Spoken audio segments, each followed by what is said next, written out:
Hello again, my name is Tom. I'm Kate. And we are Cheap Applause Recaps.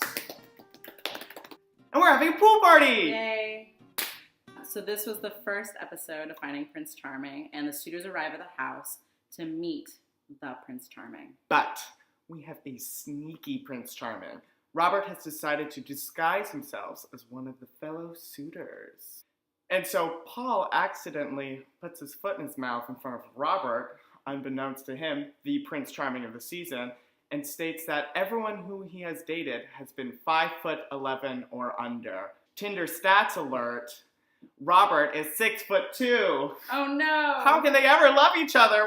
Eye roll. Drama. So our host, Lance Bass, arrives to bring all the suitors and Prince Charming into the house to play a game. Get to know your hashtag self. Hashtag let's be way too honest about our feelings. Hashtag finding dual income. Hashtag I'm not paying for this. Hashtag every prince needs a queen. Hashtag Mia Farrow and Rosemary's Baby. Hashtag vulnerable. And then we have our first tiff of the season, our first battle royale. And surprise, surprise, it involves none other than Sam. Called it. Against our girl, Robbie. Sam is trying to come for Robbie and for her flamboyance and her enthusiasm. Her presentation of her sexuality. And I think most of the house comes to her defense.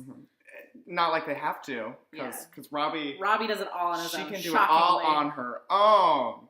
Sam did write a letter to Logo apologizing and saying that he judged a book by its cover. And you know what? He follows us on Twitter, so we're going to let it slide. We'll give him a week. So Robert throws a pool party to get to know the suitors better. Brought to you by Sweat and Authenticity. And at this pool party, we get to see if the suitors can clear the incredibly low bar of having one decent conversation with Prince Charming. And it quickly becomes clear that not all of them can do this. Rodney tries to have a conversation with Robert, and it quickly goes south.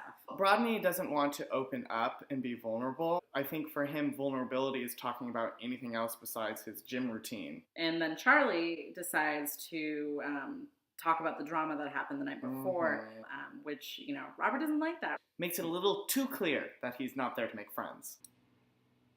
Red flag. So Robert is a little butthurt that a couple of the suitors weren't flirting with him when he was in disguise as a fellow suitor. So he comes for them at the party. Brandon shuts it down. Let me show you some vulnerability. I was abandoned as a child by my family, and I'm still positive and hashtag happiness. And I think the two really started to establish a connection. Cheers to Brandon.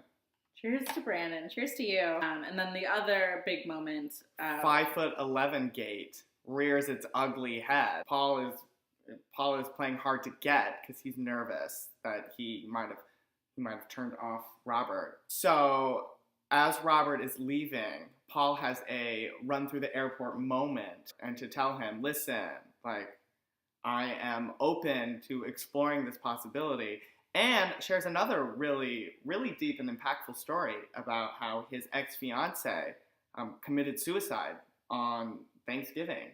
I think there's so many great LGBT narratives that are getting shared through this story. I think it has its moments of redeeming factors, and I think a lot of parents of gay children should watch the show as well. I think it provides a good outlook on love and life, and it's definitely swallowable. But I'm here to swallow Prince Charming. The messages. We're back! And finally we're here. The elimination ceremony, or as they're calling it, a black tie affair. Tom, it was really nice meeting you. It was nice getting to know you. Will you wear this tie? Yes.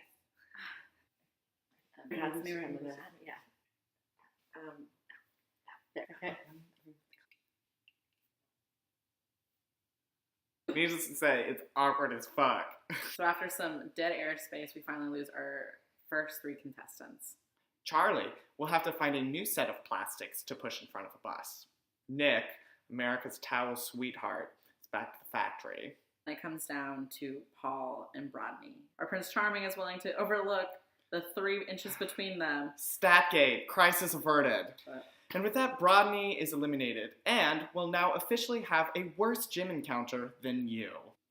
Bye, girl. So that was episode 1.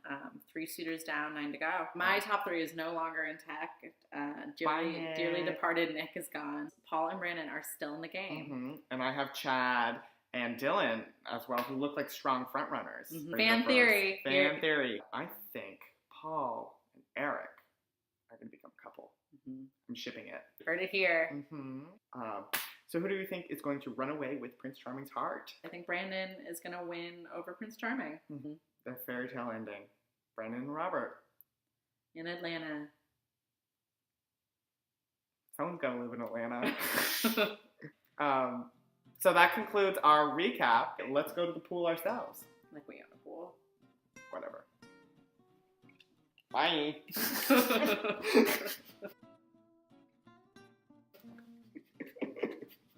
Okay. What are your thoughts?